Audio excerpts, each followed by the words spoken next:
Hello बच्चों, आज हम कक्षा 12वीं का महत्वपूर्ण टॉपिक पढ़ेंगे जो कि हर वर्ष बोर्ड क्लास में पूछा जाता है, जिसका नाम है निम्नलिखित उपसहसंयोजी यौगिकों का आईयूपीएसी नामकरण करना, जिसे हम समन्वय यौगिकों का आईयूपीएसी नामकरण भी कहते हैं। हमें पता है आईयूपीएसी का पूरा नाम क्या होता है, international union of pure and applied chemistry होता है।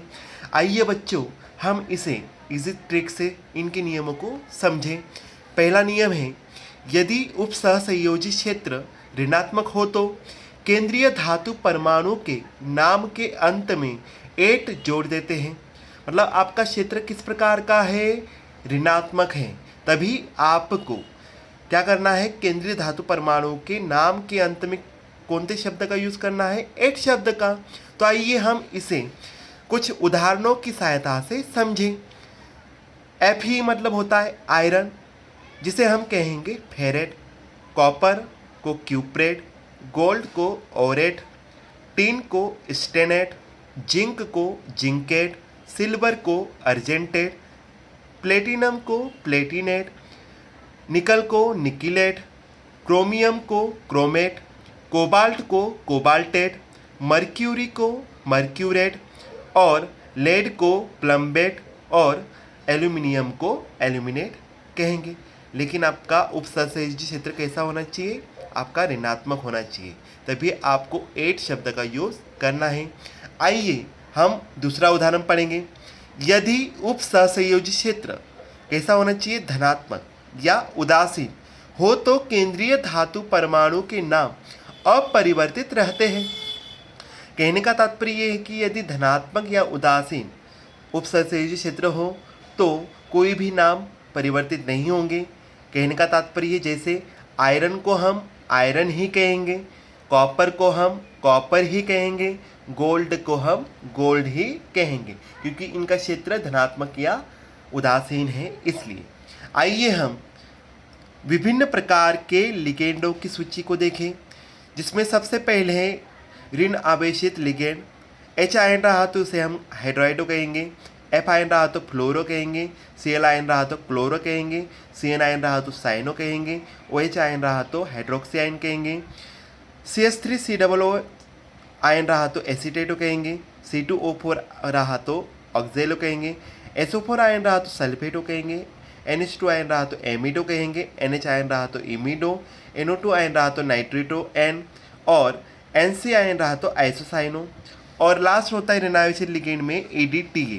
EDTA की ऑक्सीकरण संख्या होती है -4 और इसका नाम होता है एथिलीन डाइएमीन टेट्रा एसीटेटो। इसी प्रकार से हम धनावेशित लिगेंड देखेंगे।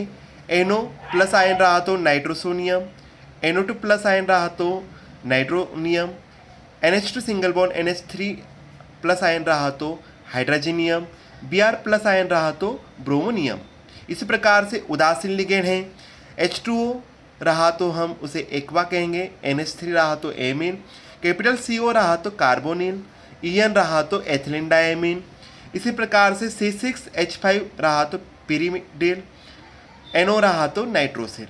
इसी प्रकार से हम नंबर्स को देखते हैं, जैसे 1 रहा तो मोनो, 2 रहा तो डाई, 3 रहा तो ट्राई, 4th रहा तो टेट्रा, 5th रहा तो पेंटा, 6 रहा तो हेक्सा, 7th रहा तो हेप्टा, 8 रहा तो ओक्टा, 9th रहा तो नोना और 10th रहा तो डेका। यदि आपका लिगेंड EDTA हो या EN हो तो हमें 20, 30, टेट्राकिस, पेंटाकिस, हेक्साकिस इस प्रकार के शब्दों का उच्चारण करना है। आइए हम सरल तरीके से इन नियमों का उपयोग करके इनके आईयूपीएसी नामकरण को करते हैं। तो सबसे पहले हम समझने के लिए हम देखते हैं एक उपसहसंयोजी क्षेत्र, जिसमें आपका K4 बड़े ब्रैकेट में Fe, छोटे ब्रैकेट में Cn, 6 बड़ा ब्रैकेट क्लोज। तो हमें समझना है कि ब्रैकेट के आगे का क्षेत्र धनायन का क्षेत्र कहलाता है, ब्रैकेट का पीछे का क्षेत्र ऋणायन का क्षेत्र कहलाता है, जहाँ से ब्रैकेट स्टार्ट होता है और ख़त्म होता है वो वाला क्षेत्र कहलाता है आपका उपसहसंयोजक क्षेत्र। लिगेंड की नीचे वाली संख्या जो 6 दी है उसे हम समन्वय संख्या कहते हैं। छोटे ब्रैकेट में जो होता है वो आपका लिगेंड कहलाता है, जिसे हम दाता परमाणु कहते हैं। और जो Fe है वह केंद्रीय धातु परमाणु कहलाता है, जो कि ग्राही का कार्य करता है। लिगेंड हमेशा दान करता है केंद्रीय धातु परमाणु को। इसी प्रकार से हम इसे उदाहरणों की सहायता से समझें।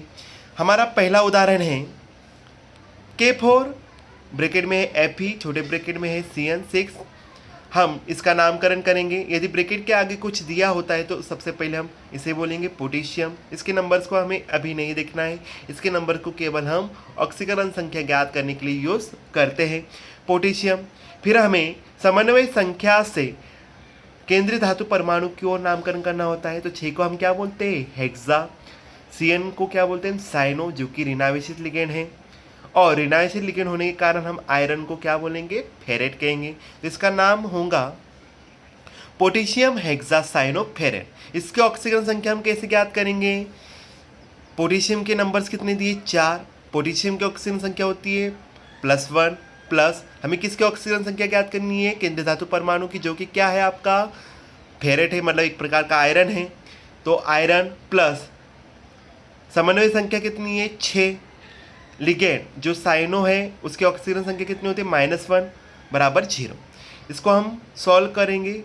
4 गुना 1 क्या होता है, 4 प्लस आयरन 6 गुना -1 क्या होता है, -6 बराबर 0। तो हम आयरन की क्या निकालेंगे, ऑक्सीजन संख्या, इसका पक्षांतर कर देंगे। तो पक्षांतर करेंगे तो माइनस का क्या हो जाएगा, 6 + 6 हो जाएगा, और +4 क्या हो जाएगा, -4। तो Fe बराबर होता है आपका 2। तो इस प्रकार से हम ऑक्सीकरण संख्या को ज्ञात कर सकते हैं। या इससे भी आसान तरीका है, यदि आपका धनायन का क्षेत्र है, ऋणायन का क्षेत्र भी दिया है, यदि आपका लिगेंड की घात -1 है तो आप डायरेक्टली प्लस माइनस कर देना, जैसे 6 में से 4 गए 2। इस प्रकार से भी आप ज्ञात कर सकते हैं। आइए हम इसका दूसरा उदाहरण देखते हैं। दूसरा उदाहरण है K दिया है, बड़े ब्रैकेट में Ag है, छोटे ब्रैकेट में CN2 दिया है। तो नामकरण करेंगे, ब्रैकेट के आगे कुछ दिया है तो सबसे पहले इससे लेंगे। तो K मतलब पोटेशियम। फिर आपको समन्वय संख्या से केंद्रीय धातु परमाणु की ओर लेना है। तो 2 को क्या बोलते हैं हम, डाई। अगेन CN है तो साइनो, और साइनो कैसा है, ऋणावेशित क्षेत्र है, इसलिए हम सिल्वर को क्या बोलेंगे, अर्जेंटेट। तो इसका नामकरण होगा पोटेशियम डाई साइनो अर्जेंटेट। इसकी ऑक्सीजन संख्या क्या करेंगे हम, प्लस माइनस कर देंगे, 2 में से 1 गया 1। इसी प्रकार से हम थर्ड एग्जाम्पल देखेंगे। Fe छोटे ब्रैकेट में है CO5, इसका नामकरण करेंगे। आगे का क्षेत्र नहीं दिया है, इसलिए आप समन्वय संख्या से केंद्रीय धातु परमाणु की ओर लेंगे। तो 5 को हम बोलते हैं पेंटा।